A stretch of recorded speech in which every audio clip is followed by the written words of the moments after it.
I'm Sean Hines, and this is Hard News for Tuesday, December 9th, 2014. Quick correction from yesterday. As many G1s pointed out, Mario Maker is getting Super Mario Bros. 3 assets, not Super Mario Bros. 2. CD Projekt Red has chosen to delay the release of Witcher 3 Wild Hunt yet again. After the tease over the weekend that an additional playable character was being added to the already expansive RPG, now it appears to have also thrown off the dev cycle.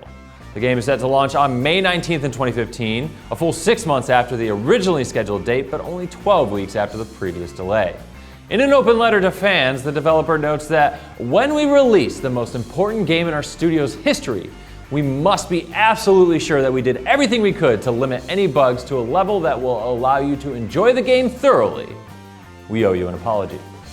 Now, just looking at the launch of Unity, Call of Duty, Shape Up, this decision is appreciated following so many awful day one releases this year. GG Witcher team. A release that has come almost early is the launch of Samsung's Gear VR. The collaboration between the Oculus VR and the Korean manufacturer is a $200 headset that syncs up to a Note 4 by putting it into the face of the headset itself. It's an expensive device, and unlike the Oculus, the development of software for it is not an open platform. Paul Merlucky, the original visionary behind the Oculus, would like to make clear what we do in Gear VR does not necessarily drive what we do on PC, and fans of VR shouldn't be worried about how this will affect the retail build of the PC Oculus. Samsung's Gear requires some very deep level access to the OS and the Note 4 hardware, and that can't be trusted by any random developer. But unlike Oculus, you can actually buy one right now. Looking back across the Pacific, China is getting another exclusive installment in one of the biggest franchises of the past generation.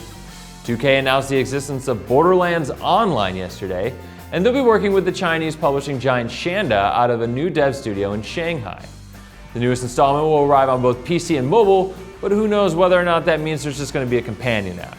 Regardless, China is still a market that exists unto itself, and there will be more and more original content coming to its shores because video games. I wonder if they'll make Claptrap less annoying during the localization.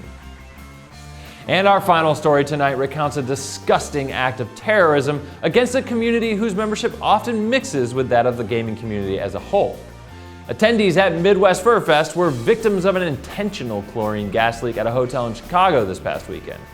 19 of the guests ended up in the hospital after reports of a noxious odor left some congoers experiencing nausea and dizziness. Just so you know how awful this is, chlorine gas was developed as a chemical weapon during World War I by the Germans. It can cause a chemical reaction in a victim's lungs to generate hydrochloric acid, and it's definitely lethal.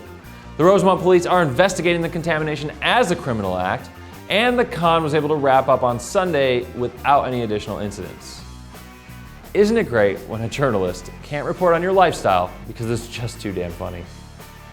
Our comment of the day comes from Jay Villar, who notes, if Final Fantasy VII were to be remastered, the art style should be near to Skyward Sword. Realistic character models will make the scenes when you're trying to save Tifa from the nightclub very creepy, especially the cross-dressing Cloud and the dudes in the bathtub scene. I would have to disagree with you there, Jay. The whole reason I would want the series remade in HD would be for those awesomely awkward moments I'm nostalgic for. Like when 9 dudes try to cram each other into a hot tub and then each other. I'm Sean, and that was Hard News. If you hadn't already, head over to ScrewAttack.com to check out the nominees for the Game of the Year awards. Right now we're voting on Best Visuals, and there are a bunch of entries to choose from, so just click this window here to my left and make sure your voice is heard. I don't want to influence you too much, but Bayonetta 2 sure was pretty.